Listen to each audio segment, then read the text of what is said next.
आजकल का बम्बैया लवंडा घर ही में सीटी बजावेला।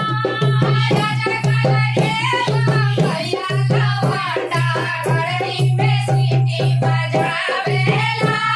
आजकल का बम्बैया लवंडा घर ही में सीटी बजावेला।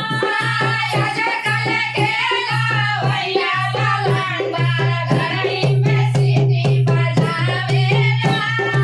अपने मम्मी से खाना बनवावे, अपने मम्मी से खाना बनवावे, खाना बनवावे हो रोटी बेलवावे, खाना बनावे हो रोटी बेलवावे। बीबी के हाथ खियावेला, बीबी के हाथ खियावेला। आजकल के बम्बैया लवंडा घर ही में सीटी बजावेला। आजकल के बम्बैया लवंडा घर ही में सीटी बजावेला।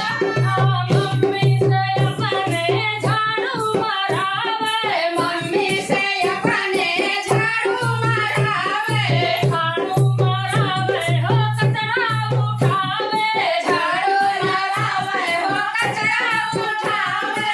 बीबी का पायल दबावेला, लेखा का पायल दबावेला। आजकल के बम्बैया लवंडा घर ही में सीटी बजावेला। आजकल के बम्बैया लवंडा घर ही में सीटी बजावेला। अपने मम्मी से